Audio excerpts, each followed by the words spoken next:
Hi you guys, and welcome back to my channel. This is Scribbles by Alicia, as I'm sure you guys know. And happy quarantine. We are all in the indoors right now, and that's the only place we seem to be allowed to go. This particular video is for my IBS sufferers, my bloating sufferers, my IBD sufferers, and anybody who has any gastroenterological issues, because quarantine is a bitch.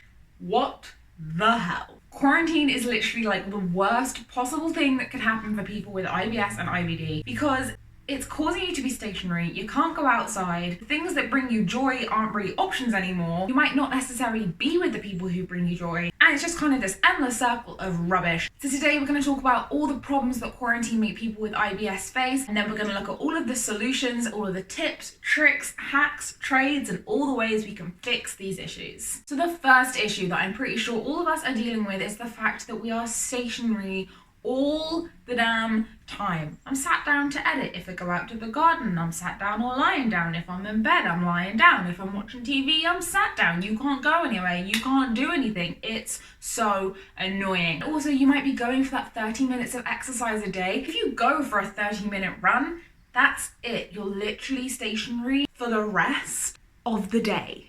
So a solution for this problem is to be aware of how inactive you actually are. If you have stairs in your house, set an alarm on your phone every hour to run up them and run back down. If you're going for, let's say, a 15-minute walk every day, go for that 30-minute walk every day, or you could do a 15 minutes in the morning, 15 minutes in the evening. You need to be doing something to get out of the house and clear your head. Also, you can be doing yoga, you can be doing belly breathing, you can be doing anything in your back garden that's active, star jumps, lunges, squats, anything at all, just move. Because when you move, your gut motility increases. When you move, your mood picks up. And when you move, you will feel so much better from the endorphins that are released. If you want any tips with belly breathing and yoga, I'll put them up there. And also, I am releasing the next problem, low mood, anxiety, depression. We are probably all feeling it right now. People who have never felt anxiety or depression in their lives before, during isolation, during quarantine, during not being able to go to work or do what they want to do, this is going to have an effect on your mental health. And it's so important that you pay just as special attention to that as you do with your physical health. I'm telling you to get out of the house. I'm telling you to go for that walk, for that run, for that jog, for something. So for your mental health, you need to do it as well. Go for a walk in nature. So many studies have shown that just 30 minutes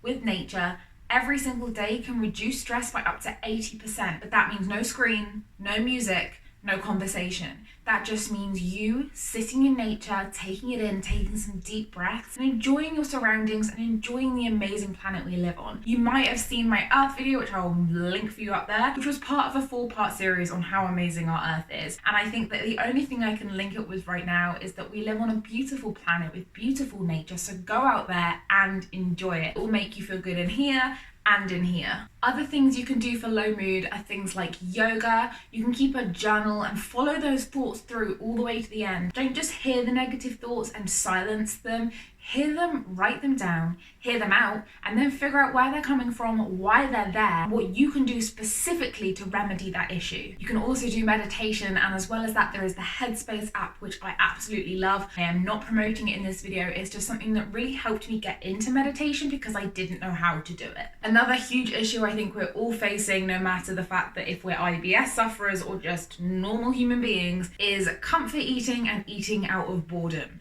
These are things that have kind of consumed my life right now, and I refuse to get on a scales because I know I have put on weight. Also, bloating a lot more frequently. So in order to remedy this, and in the specific advice we can use in order to fix this problem, is first off, put something near the fridge that's going to remind you that you're going there for boredom or comfort. And the second thing you need to do is to realize what can you do for those two things. So for boredom, think of 3 activities that you really like to do that keep you entertained. For me, it's kind of like, I don't know, play Animal Crossing, maybe some Mario Kart. I like going for a walk or a jog, listening to music, maybe watching Netflix. And then the second thing you need is comfort. So what brings you comfort? Speaking to people who you really miss, holding your favorite teddy bear, or speaking to your favorite person.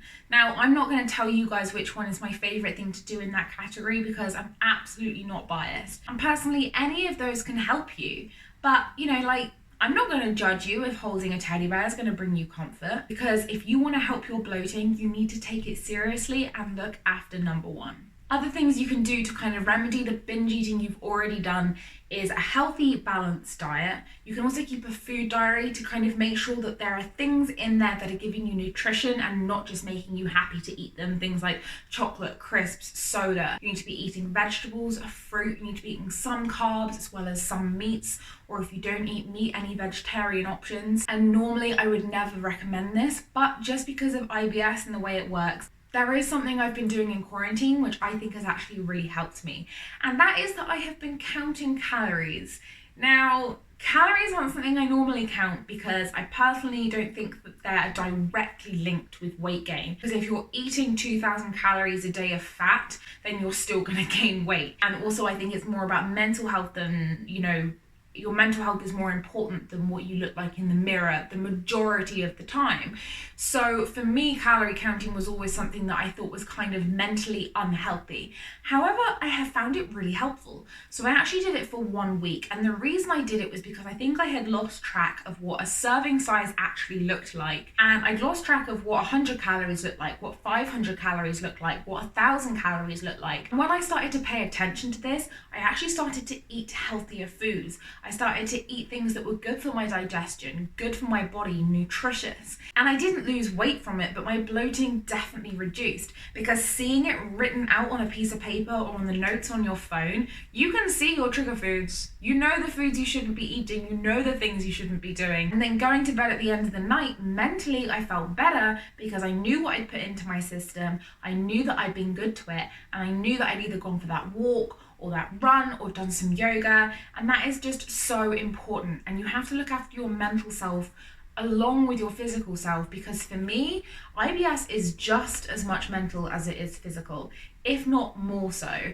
Stress will trigger my IBS to no end. Anxiety and depression will skyrocket in these times. So please guys, stay safe, and don't just stay safe physically, stay safe mentally. Reach out to those people that you need to speak to, and just, do whatever you need to do. If you need to contact me, jump on over to Instagram and find me there, and I'll do whatever I can to help. This last and final point is not having a purpose. I think that's something that we're all struggling with right now, and the fact that it links to IBS kind of goes back to the mental health thing. Anxiety, depression, low mood, low mobility, low gut motility. You need to kind of think about your purpose. So obviously when you're getting up every single day and you're going to work, that's going to make you feel like there's a purpose for your existence. It's going to help you stay healthy. It's going to help you stay moving. And in quarantine, we're not necessarily going to work.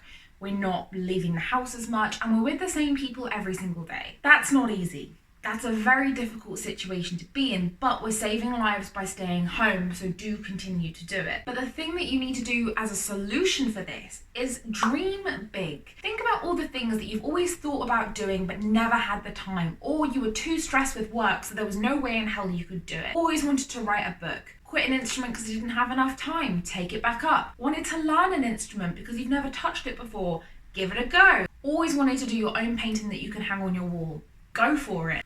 Redecorate the house, read the 10 books on your nightstand that you haven't touched, dye your hair green, dye your eyebrows green. So this is my friend Megan. She decided to dye her eyebrows blue and green while we were on holiday in Turkey. Nothing to do with COVID, just her being her.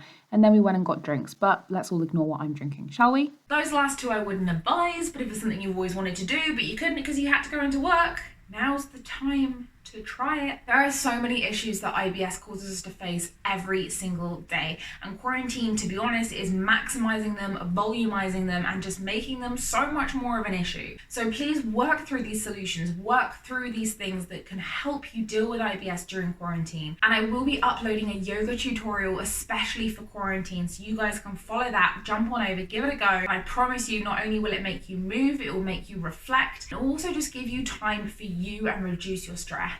Thank you so much for joining me for this video. My heart goes out to everybody who has any digestive issues, who's currently in quarantine. You can do it, you're not alone. And if you ever need help, please jump onto Scribbles by Alicia on Instagram, and I will do whatever I can to help. If you like this video, please give it a thumbs up. Make sure to jump on down to that subscribe button. And if you have any advice for everybody else, please make sure to drop it in the comment section below. I'm sure we all want to learn more. Thank you so much for tuning in with me, and I'll see you next week. Bye.